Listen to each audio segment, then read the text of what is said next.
This is the G Podcast with your host, Tommy B.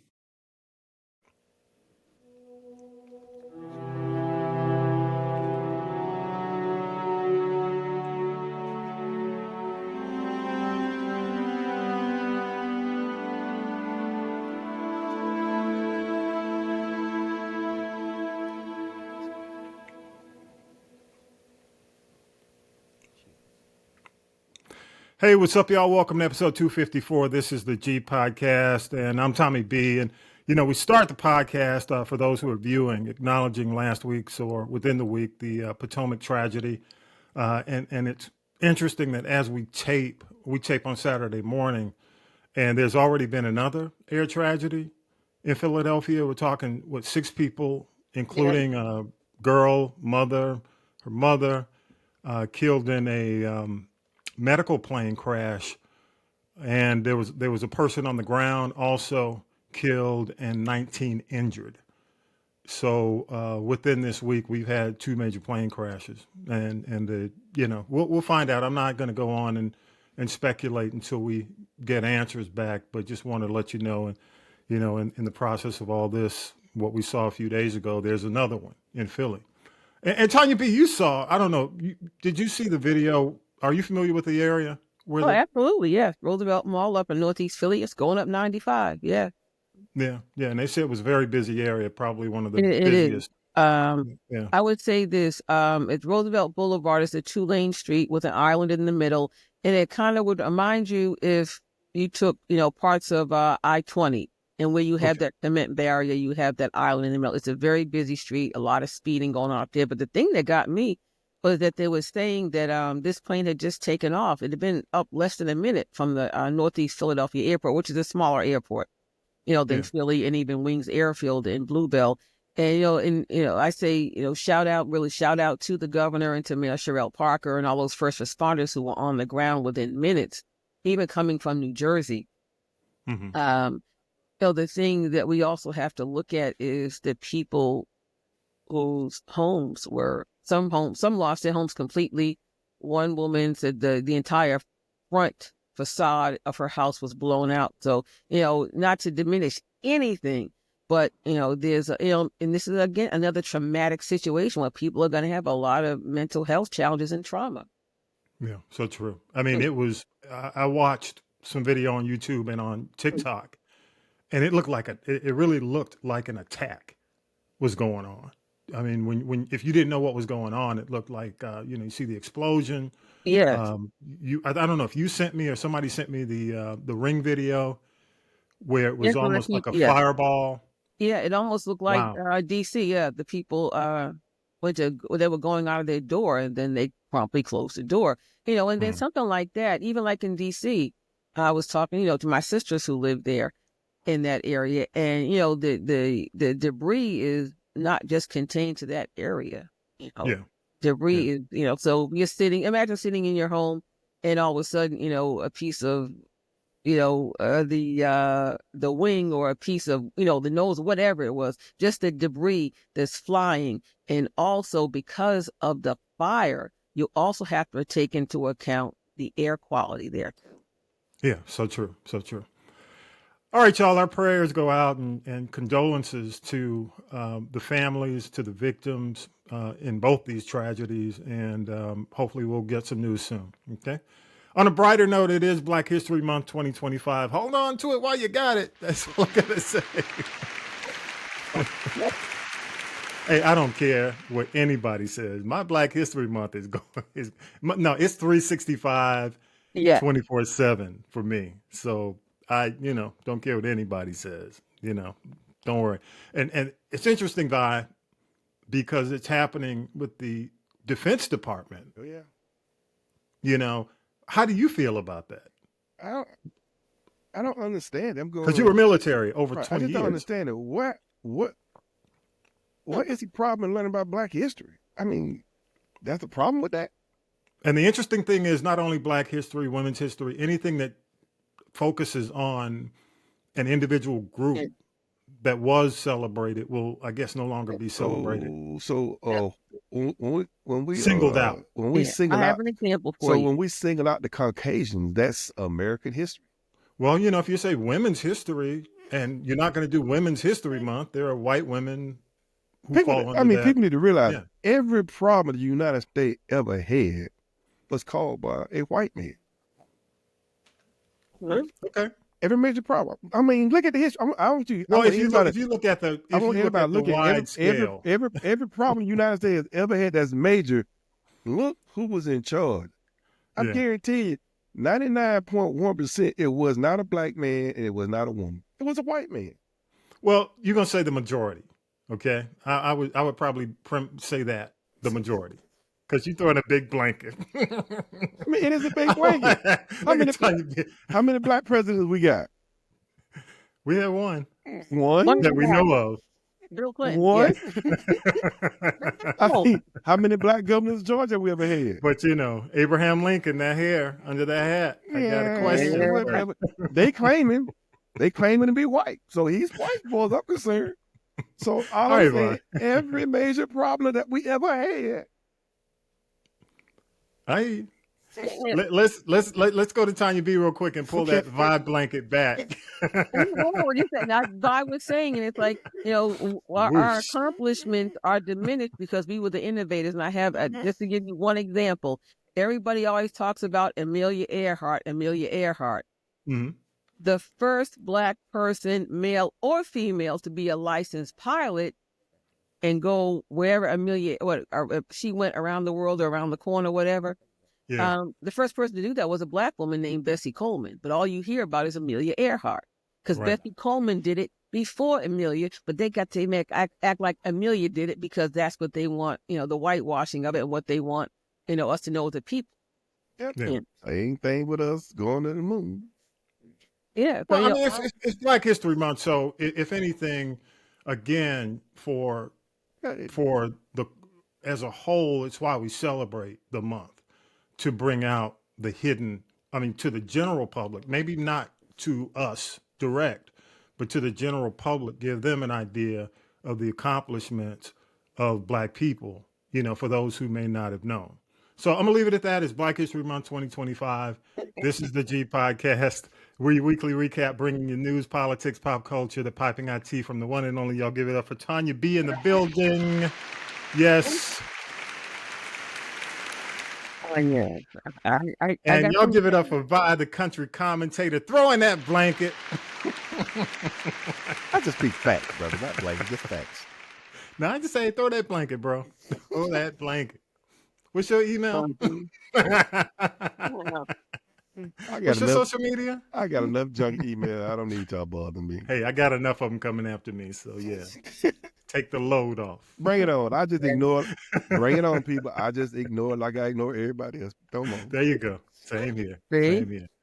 All right, y'all, let's go ahead. What we'll do, let's do news. We'll come back. Our guest this week, and big thanks for accepting the offer to come on, Lexi Doherty. She won't be on this week. She'll be on next week. So as we tape, we'll have Lexi Doherty from my district, Georgia 10.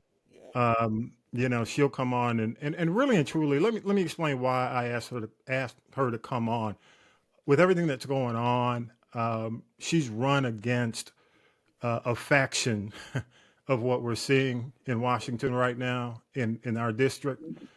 And, just to ask her some questions about what she's witnessing and how, give her opinion on the responses and more, a little bit about her. So it will not just talk about GA10, which is Georgia Congressional District 10, but also talk about in general, the state of what we're seeing, what's going on. Okay.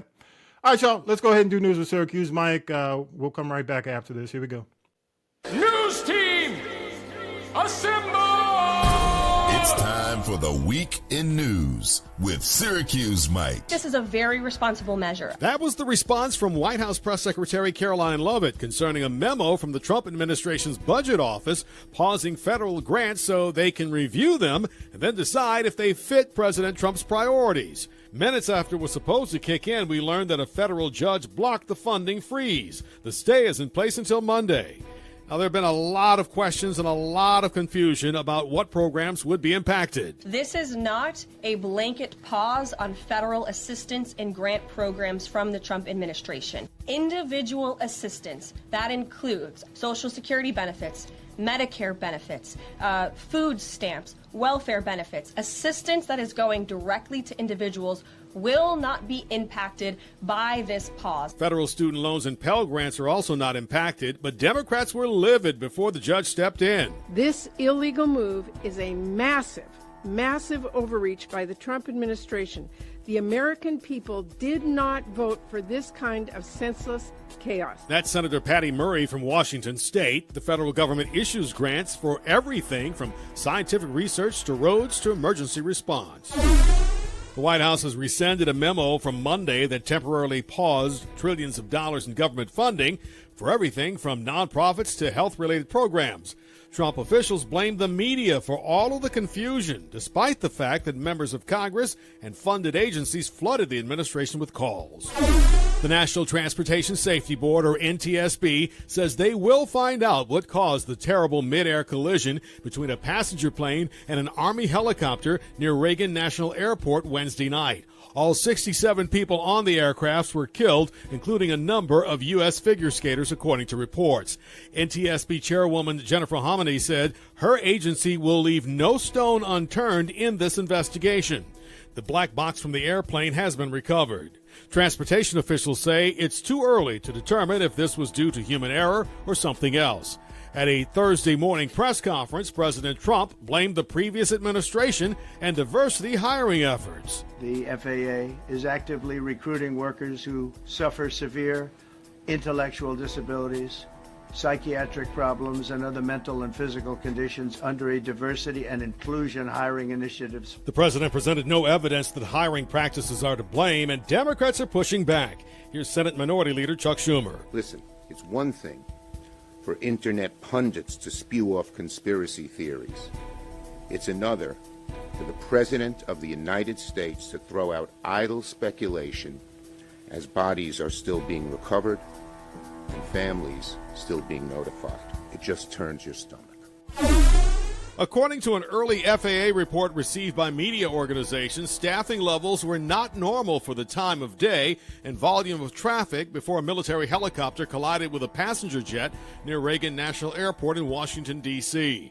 The National Transportation Safety Board says they will find out what caused the collision, killing all 67 people on the aircrafts. NTSB Chairwoman Jennifer Homendy said her agency will leave no stone unturned in this investigation. We look at the human, the machine, and the environment. So we will look at all the humans that were involved in this accident. The black box from the airplane has been recovered. Transportation officials say it's too early to determine if this was due to human error or something else. You know, I've got to say this, and before we move on in the conversation, I want to get on a serious note thoughts. I'm on the road Thursday, and of course the air tragedy had happened the night before, so I'm listening to NPR. I'm in the car, and I'm listening to the press conference begin, and it begins basically as most tragedies begin. Now, keep in mind, I'm a brother of a certain age, as all of you are of a certain age. I go back to the disaster, and even going back to the situation, almost, I was how do you call it, like a goober? How do you refer to him, Tanya B? Yeah, a youngin. With a youngin, yeah. With Carter, and when the hostage crisis was going on. I've seen tragedy before, and a president. We've seen 9/11. We saw Bush. I have never seen such an insensitive response to tragedy as what I witnessed or listened to Thursday morning. It got so bad that NPR pulled away. Now, that's bad. I called, Millennial Nick, and I said, hey, is it still being covered on television? The TV networks did not pull away. But when NPR stepped in, NPR said, we're not sure what this is and where it's going, but we will report after the fact. They pulled away from an American president after a tragedy. I've never seen that before. But it was just so insensitive considering the families. And I don't say that just as someone with talking points because I'm, a Democrat or it was just bad. It was just listening to blame, and when he started talking about Obama and Biden, and when he started talking about almost like eugenics, No people empathy who were at all. less, No. talking about people's features and lack of intellect. And it was just, I had to stop, breathe, and say to myself, sitting in the car listening to the radio, why is he saying this at this time? And I'll go to you, Vi. He's a wounded dog that hops. Why do you say that? Because he wants to make sure that he does not get blamed for this. So he's going to blame somebody else. So nobody's paying attention to what's going on right now. That he asked the people that works in the airfield to quit their job, to look for private jobs. He frees the hiring. So he is not saying he is the problem, but he is a major part of the problem. Right. That particular job, you just can't hire anybody off the street. It takes training, years of training to get there. You just can't bring somebody off the street and say, okay, you're air traffic controller. I don't think he realized that. I don't think all stuff he think he's doing, he can fix in a matter of days. It took years to get here. It's going to take years to fix it. You can write all the executive orders you want. That ain't going to fix it. It's going to cause confusion. So if I'm an air traffic controller and I quit, there's nobody to replace me.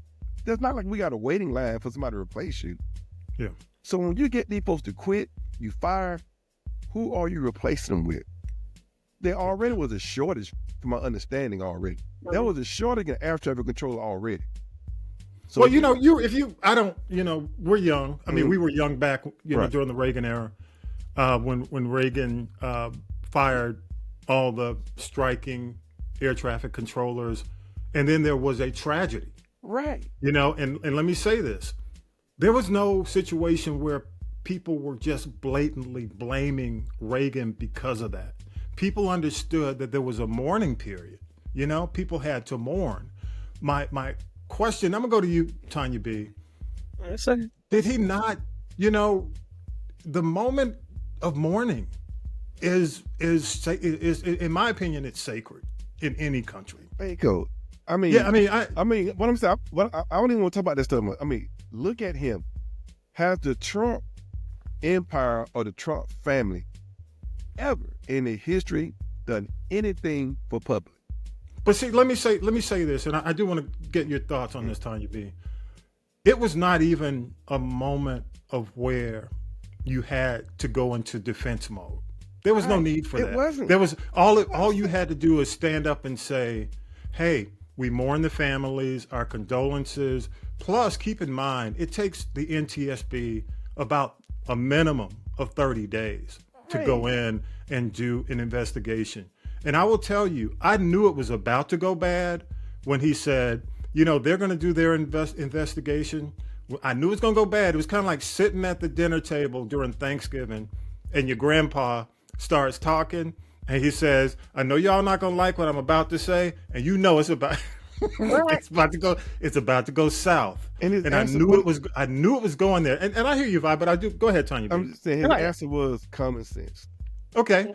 I'll go to you, Tanya.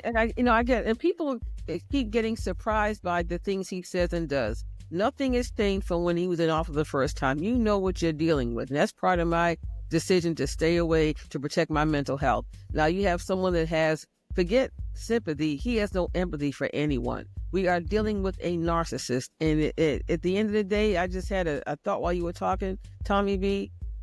Why do you think Puffy and Trump are such good friends? Because they're so alike. They're both narcissists. And a narcissist will never take accountability for anything that they do. And you know what? I agree. But let me say, and I don't say this to argue and go back and forth. Let me be very clear. But the point I want to make is this is the presidency. And I get what people are saying.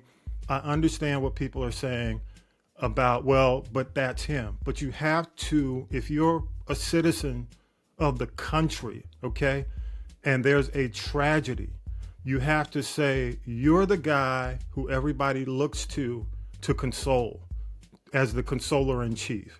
Okay, Vi, I hear you, I see you. But my point is that should signal to people, whoever decided to cast that vote, that something, and I already know. Let me tell you, and let me say this: there are very few things that will surprise me. What surprises me more is more people besides the opposition aren't saying or have said or should say to him, look, there was no need for that. There's time. Look, it's coming. You know it's going to come. But I'm talking about the bodies were still being pulled out of the river. Yeah, Baker, I agree with. I mean, but see, here's the thing. But let me say this. Let me say this, and I want to move on. When we do this, we normalize it. If you say, well, that's him, that's just the way he is. Look, I would say it, but when we say that, we normalize it. We keep normalizing it. Okay? There are certain things where I knew. Let me tell you, Vi, when I heard that about the DEI stuff with the Defense Department, hey, he told you he was going to do it. It was in 2025. When I heard about the raids on with the ICE, with ICE in all these cities, he told you he was going to do it. So you're going to do it. But it's different when you're commander in chief, and there's protocol for any commander in chief beyond policy. That's not a policy thing to me. It's not. That's a human thing to me. It's not. Well, again, he's inhumane. We got to understand. He's inhumane. And so we normalize it. We normalize it. Someone who is too dumb to be stupid. Think about that. You can catch it up later. You understand what I'm saying? And I agree with everything you said. Because but I'm not saying it. I'm not saying it to be agreed with. No, let me say that first and foremost, because a lot of people might disagree. No, I'm just making a statement. I'm saying you're right. Because when I'm in the military, when something like that happens in the military, we don't say anything to anybody until we let the family members know that that person has passed away. Right. We in Iraq, we shut down the internet and took. Yeah. That's the first, when we have a major event or some, not even major, anybody that dies while we're over there, internet, telephone, shut down until we let the victim's family know that their people have passed away. Once we do that, then we open up the internet or open up the phone line. Because like you said, it's the victims. It's the people who lost people. We need to take care of them first before we do all this other stuff. So yeah, I agree. That's right. And Vi, let me tell you, Vi, that's why I said they were still literally pulling bodies out of the Potomac. Right. Even when that guy said, he said, this is, when he said, because it hurt me when he said, they said, the exact day they had me said, this is not a rescue mission anymore. Yeah. He said, we're getting bodies out. He said, it's not a risk. He said, it's not a rescue mission. When he said that, he said, anybody who's on that helicopter and that plane, all dead. Yeah. But I just hope, well, you know what? You got to plead for the humanity in any situation, everywhere, in any situation. Even when you have inhuman people running the show, you still have to say, hey, brother, can we just be humane? Can we level it off? Can we turn the temperature down and deal with this first? There's plenty of time for you to come back with your opinion, even in a separate press conference. Because my whole thing was, honestly, if I'm a family member of a victim, I'm sitting there, because the other thing, and I do want to move on, the other thing is the amount of time. I think that's why NPR said, oh no. It went hard. I'm not even talking about like a brief mention. If you haven't had a chance to watch it, go watch it. It went long. and it started going hard in the paint. So I'm gonna leave it at that. All right, you got last. I'll give you the last word on it, Vi. Go ahead. On the situation, it was a horrible incident, and like I said, the first thing we should have did was say prayers for the family, say how much horrible incident was, and then the next day or the day after, we can start talking about the investigation. Right. That's it. And you know what? For all of you who want to hit me up and say, "Yo, you knew who he was," you know, I know that. But the people who voted for Republicans, they need to tell the Republican people, y'all need to stand up to this man and let him know when he's wrong and start going with everything he do. All right. That's all I'm saying. I'm not saying y'all got to start a war with it, but y'all can at least tell us, look, President, you know, come on. Stand up to him and say, no, we're not going to talk about that right now. It's a tragic incident. Here's the thing. He does not follow protocol. He never has. And even when there's got to be one person that has the balls to say this is how it's done. And he may say, okay, that's fine. But when that light goes on and that mic is open, he will continue to go off on his own tangent and not, it's just like you get a job and he applied for a job.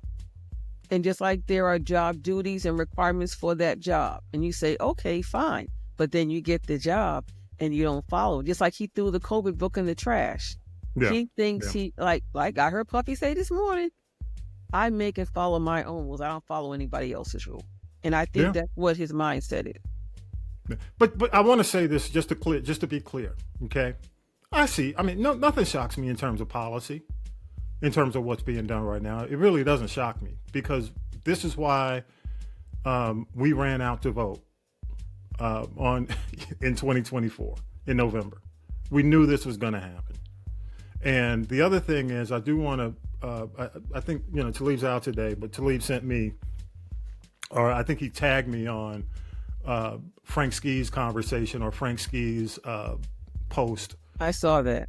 About people being surprised and being unprepared. That bothers me, the fact that people are surprised and unprepared. And I'll start with you, Tanya B. Do you think, I don't know if you saw Frank Ski, if you saw I saw it. And he made some very valid points, especially when he got into the part about leadership. And again, we have no, after King, Malcolm, Edgar, and heck, dare I even say RFK Jr., who was much smarter than his brother, the president. Son can't say the same for a son. But, the thing is I said that plan. Okay, Al Sharpton, why did you wait, Mr. I know what's going down? Where is your 90-day plan? I think Al Sharpton had a concept of a plan, heard that before.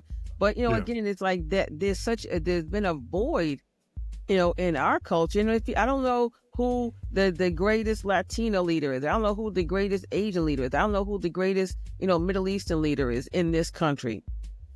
But, we are almost in a place where we're perishing due to lack of leadership and who will step up. Nobody has stepped up. And I don't think definitely can't depend on Jesse because Jesse's got health issues. Jesse's out of the mix. Yeah, we can't depend on Sharp. And if there's no check attached, he's not interested. And so, who else is there? Well, one of the things I think he said was, have action, take action, not just react.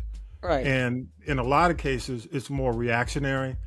I've heard, because as we tape this weekend, the DNC is voting on a new leader of the, DNC. The party. The party, and they're you're looking at two different types of leaders. One leader believes in, being, support, staying in the background. The other one believes in being in the forefront and really being aggressive and active and going into the states and making sure the states are prepared. I don't think it's time to stay in the background. Just my opinion right now. I think it's a bad time to be a background leader. Yeah, they need a changing of the guard. We got enough of that. Being in the background has gotten the Democrats. Yeah, because we're more. It's about being. What I'm seeing is more reactionary. People are more reactionary, and honestly, I'll tell you, Tanya B, when you talk about your mental health, that affects people's mental health more than anything. When you're not hearing from the people you trust in times of crisis. Exactly. Yeah. Yeah. Exactly. Well, Go ahead. Because there's this article I was reading. It's talking about the young people. We got a crisis of a lot of young people dying. You got more young people dying than elderly right now. Okay. And that's amazing to me. And they said more. I got to do with drinking, suicide, mental health. So you got more young people dying than elderly. So what is that saying about the United States? Yeah, it is not a happy place. But you have to. But I'm going to have somebody in. A good friend of mine who does yoga, has a yoga company, and we're going to talk about just keeping your peace because as you know, Tanya B, we were even saying this before the election. You got to find a place because honestly, I was prepared for anything. I didn't sit back and say, okay, it's going to be a landslide for Kamala. I mean, you always know that there's the possibility, and quite frankly, the closer it got to the election, I saw the clear possibility of what we're dealing with right now. I will say it is a situation where you got to kind of, you have to still stay engaged, but protect your peace. But it's not easy when you don't have, when you look to people or you expect certain things from people you trust and they don't give you that. All right, I'm gonna go to you, Tanya B, and then Vi, and then we'll go to break. Go ahead. My one word: leadership. That's it. Yeah, leadership. So true. All right, go ahead, Vi. Last word. Go back to what you said, Bako. Yeah. Stop trying to make history and just face facts. The Yeah. United States is not ready for another black president or woman. That's just it. We're not. We, majority of the United States, are not ready to accept another black president or woman. Because that's the only way Biden won. If we keep trying to make these statements in history, we're going to continue to lose. Yeah, good point. Good point. Love your thoughts, y'all. On our, if you're viewing the podcast right now, the QR code's there. Would love you to scan it, give your comments, send us a voicemail. We'll play back the best. Leave us some comments in the chat, whatever. Greatly appreciate your feedback. Let's go ahead. We'll take a break and we'll come back with some tea. How about that, y'all? Take a deep breath. We'll make you laugh. Here we go.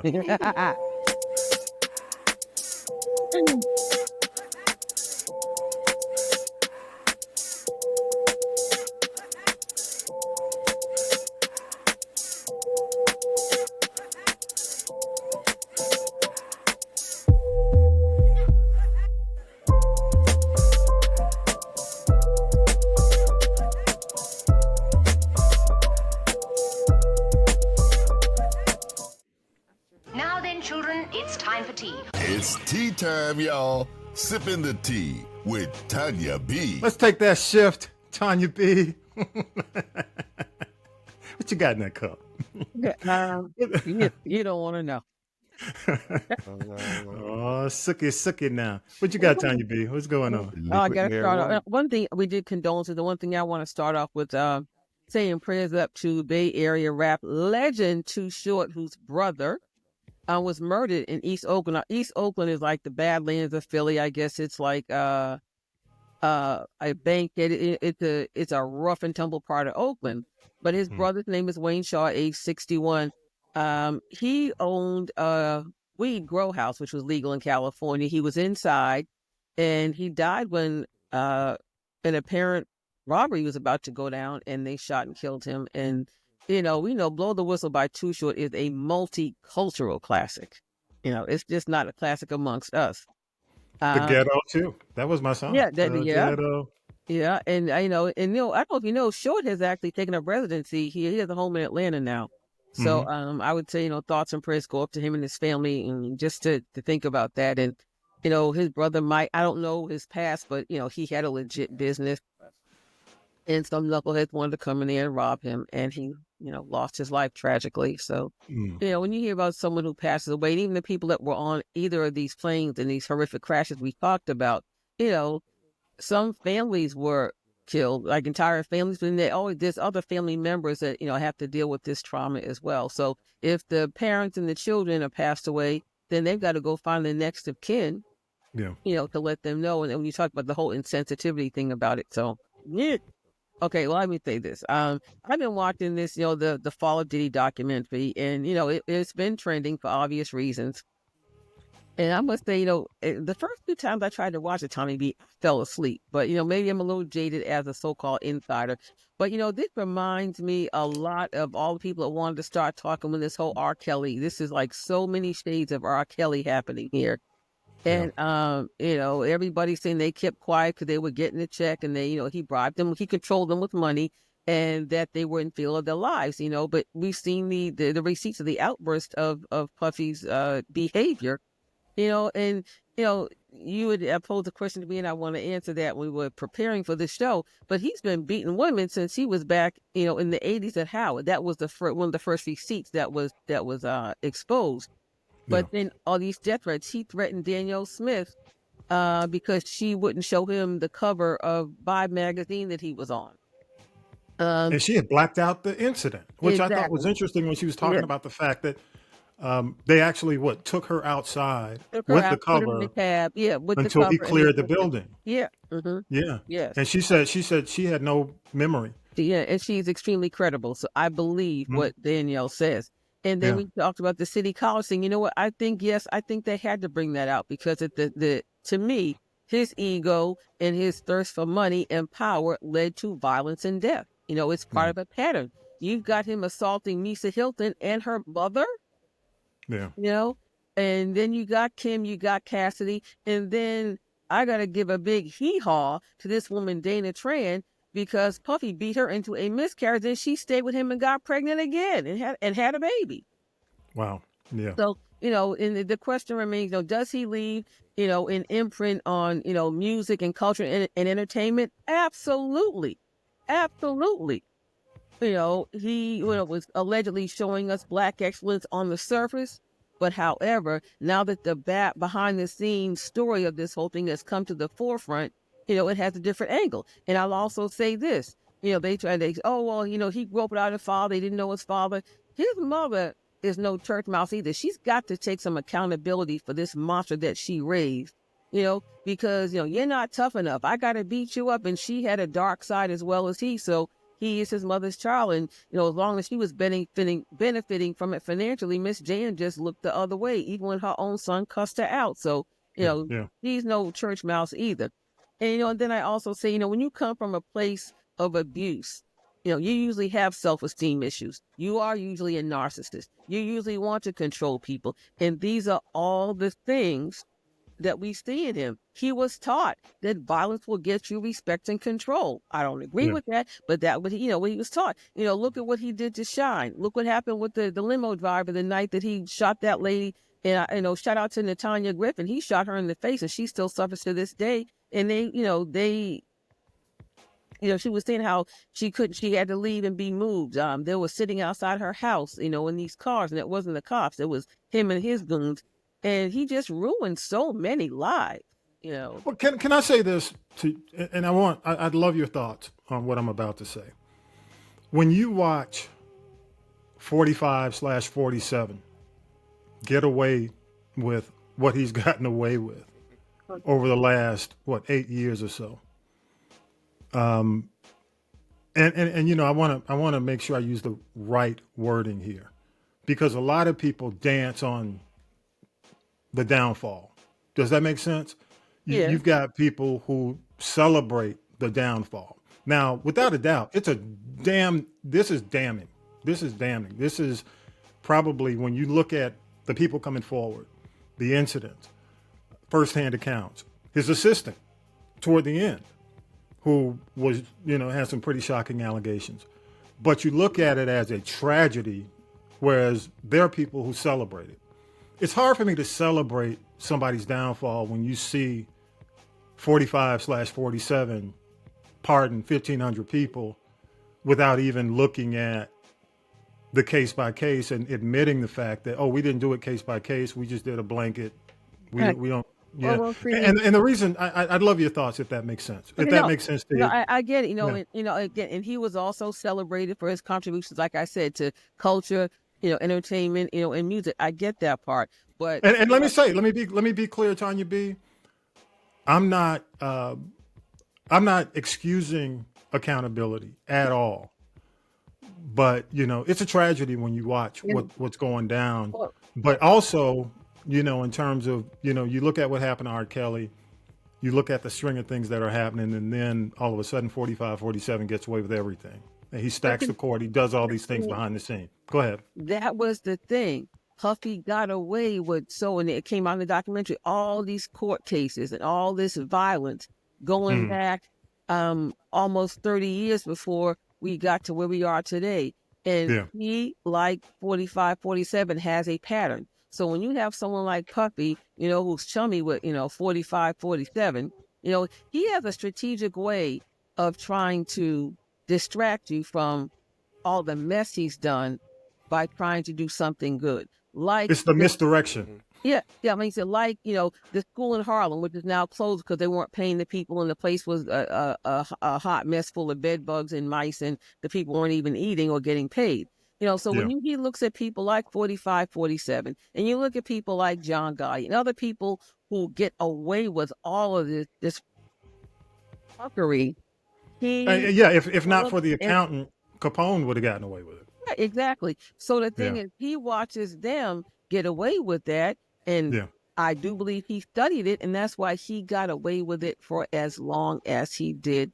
But now the jig is up. Just like I said about Snoop and Nelly and all those Rick Ross that went down at the inauguration, you do not have a seat at their table. You can think you can do what they can do, but Puffy ain't sitting at the table with, I know John Gotti's dead to the bed, but people like that, Puffy's not part of the five families.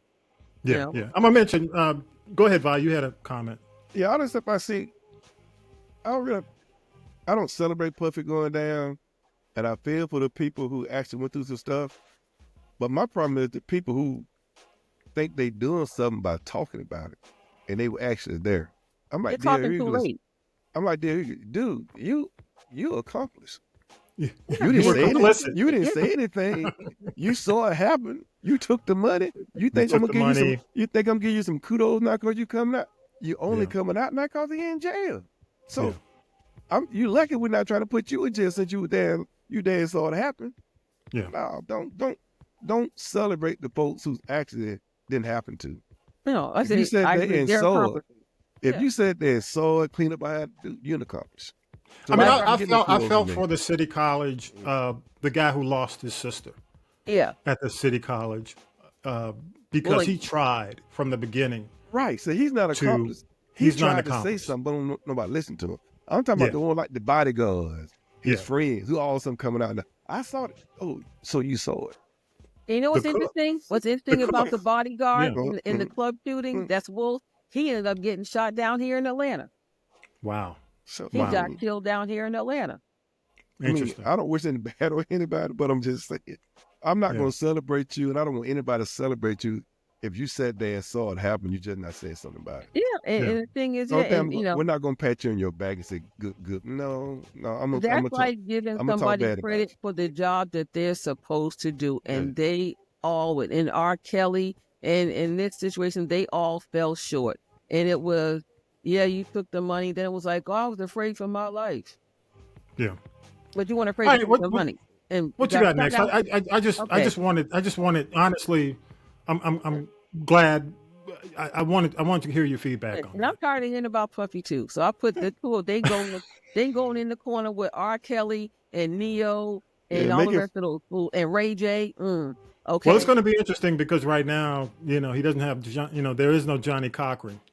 So it's going to be really interesting. I think Garagos is involved.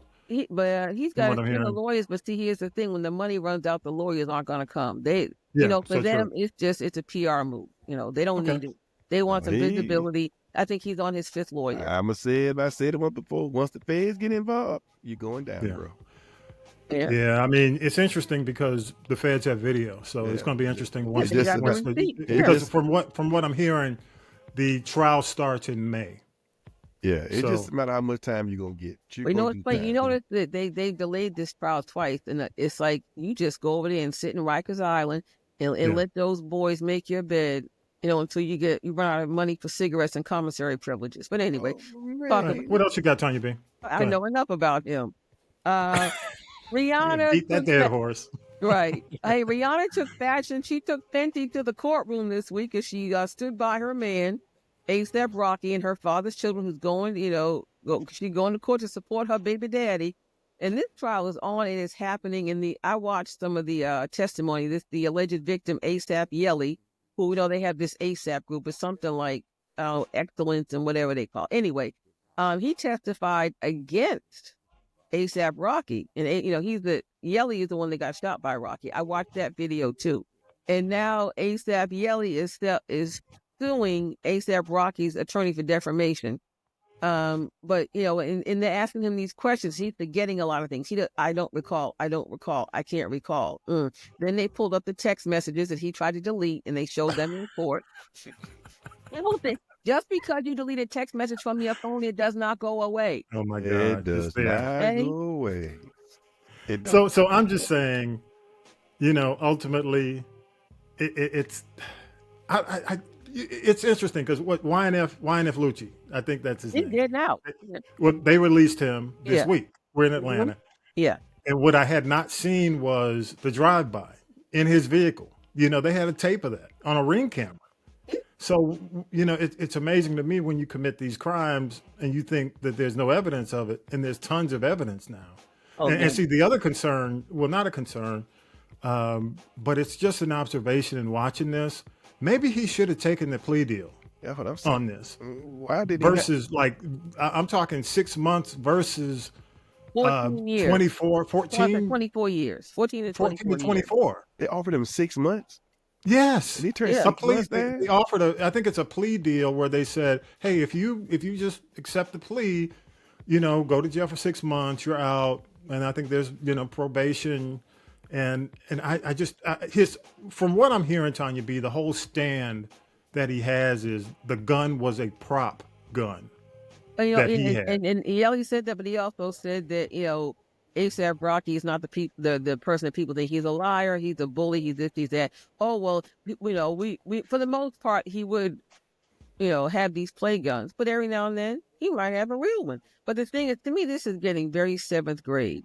You want to play grown folks games, but you don't want to face the consequences. The consequences are really too great for grown folks games. His ego and being a narcissist, they said this is kind of what his mindset has been. That's why they were friends, but they weren't really friends like that anymore. Yeah. That will be his downfall, and his kids won't recognize him when he gets out of jail in 2039 or whatever that is. Maybe. Wow. This is interesting. I mean, because right now the stakes are high. You got 2 kids. Go ahead, Vi. Go ahead. Vi, you got kids. Take the 6 months so you can raise your kids. Yeah. It's not Rihanna needs your money. She got money, so take your 6 months and raise these kids. But they all have kids. Vi. They all have kids. Even Lucci, when he did, he took a picture with his daughter. I think upon release. They all have kids when you do this stuff. But I'll leave it at that. I'm not judging the brothers, but I'm just saying the stakes are high. But did they offer Lucci a deal? Yeah, I think they did. I think he took it. I mean, from what I'm hearing. He did right there. A$AP should have took the deal. 6 months to 24 years. Months. It went home. It was something ridiculously low compared to 24 years. I would have said, where do I sign? Please. Because let me, if I can get this time on over with. I got a beautiful woman who supports me. Yes. You got plenty of money. Let me sign this. And here we go, the cycle. You got 2 black sons. What are you showing them? Oh man! Yeah, so especially if you know what else you got. Especially if you what know else you got, Tanya B? If you know you did it. If you know you did it, go ahead. You saw the video. You gotta fight. Anyway, for the right. Go ahead. I ain't laughing. I'm not laughing at him. Okay. I'm just laughing for the. Okay, well, while we're not laughing, let's just touch on Snoop for a second. He still says, he's 100% black, even though he's lost millions of followers and he got paid millions. Was it worth it? I come to find out Nelly got paid $1.5 million before taxes. and clearly he needed the money. And, pun intended, Snoop is in the doghouse, but, stop, calling out people. And like we said, take accountability and justify what you said. Thank you, D.L. Hughley. And I think that's the thing that people, are looking at him was just the hypocrisy of it all. Yeah, I don't think, and you know what, even when we went on and I played the clip from the show last week on TikTok, and brothers, if you're going to go after people in the comments, make a civilized statement. If you're going to say something, I mean, if I have, and this even, because I do sports too. I mean, I play around, and it's just like, if you're going to go after a comment, and it's just, I guess it's the nature of social media where people just want to say, oh, that's stupid as fuck. Or, it's just some, you know what I mean? They never, okay, that's your argument. I hate to see you go to court and have to defend yourself, because I'm like, you'll never be able to defend yourself. I don't even think they defend your argument. They do it for the defend the argument. Go ahead. They do it for the licks, the clicks, the clicks. It's like defend the argument. If you got a problem with it, because just come back and say, hey, the man's earning his living. He's got to do what his needs to do what he needs to do to protect his income. If that's the case. But my whole point is what DL got into is what we were saying.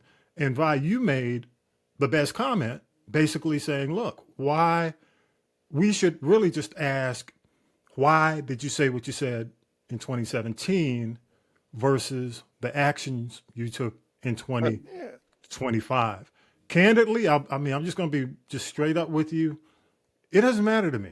I mean, I'm not about going down the road of cancel culture. If people decide that they don't want to, you make a decision on your own. It's your individual choice to say to someone who doesn't align, with you and your values. If somebody does not align with my values, then okay, so be it. We're done. That's it. That's just, you make a decision to do that. People make a decision with what we say. That's just the nature of what you do when you make comments and you go public. One last quick thing. I'm gonna let Tanya B wrap up on this, and then I'll come back to you, Vi. Go ahead. 20 seconds, Vi. Go ahead, hit it. What you go ahead, Vi. All I'm saying, like I said before, just own up to it. Yeah. Don't talk about why people can't. Just say I did it for this reason, and that's it. Yeah, because I don't think it's tearing people down, because we've been very complimentary of Snoop on this show.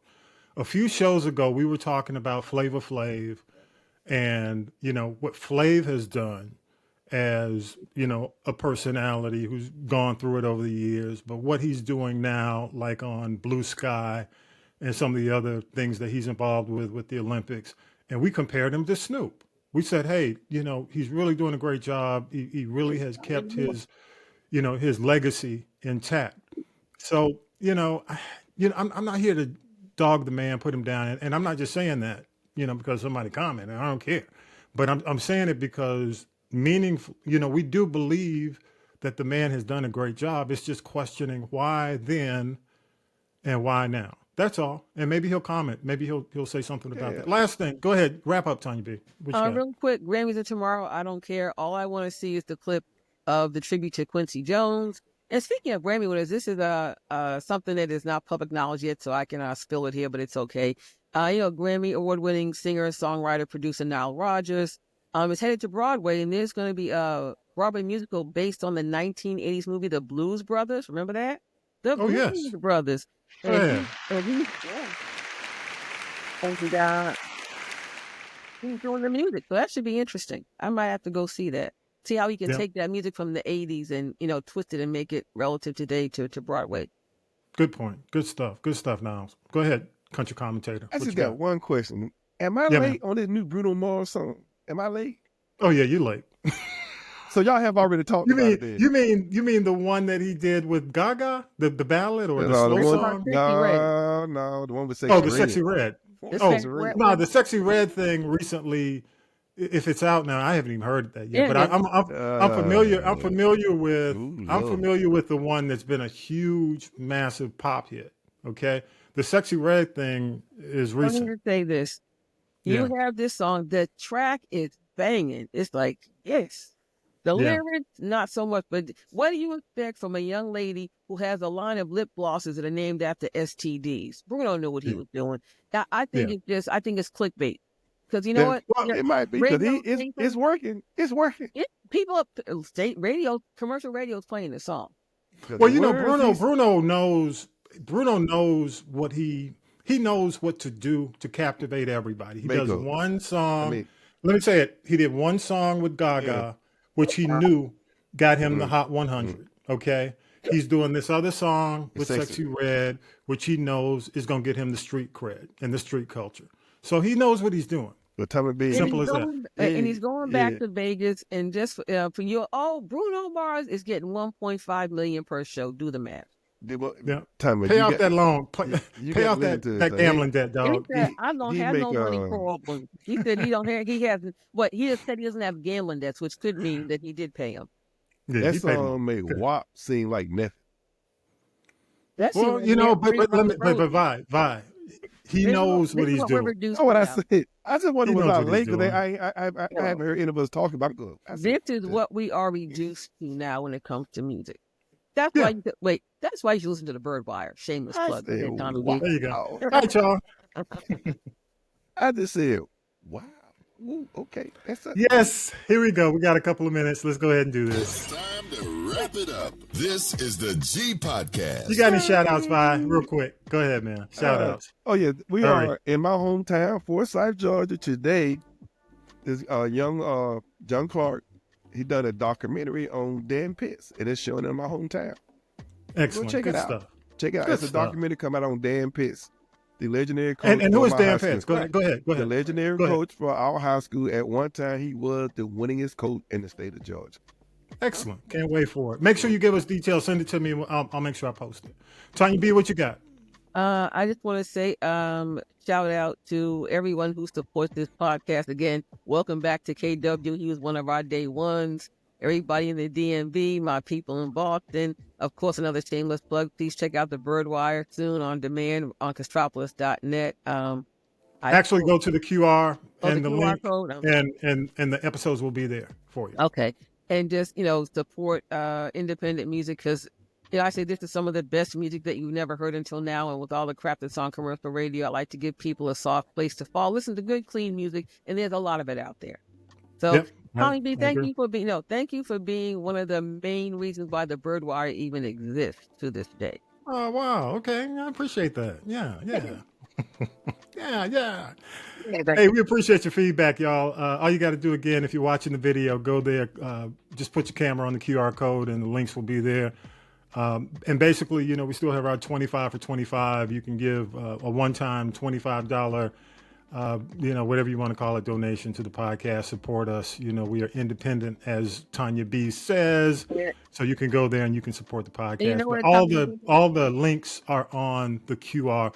And we got 10, 20 seconds. Go. And just to break it down, people, that 25 or 25 equates to 50 cents a week. Make it make sense. Do it. Yeah, that's what I'm saying. Do it. But you know how that goes. All right. Hey, y'all, with that, man, episode 254 is in the can. Vi, thank you so much, man, for taking the time. Definitely got to get more information on your coach. Tanya B, appreciate you as always. And shout out to our folks in Philly, our heart, prayers, all that goes out to the victims. And with that, y'all, we are out of here. Peace and power to the people. Have a good week, y'all. Have a good week. Fight the power. You've been listening to This is the G Podcast. And This is the G Podcast is a production of the Castropolis Podcast Network. Thanks for listening.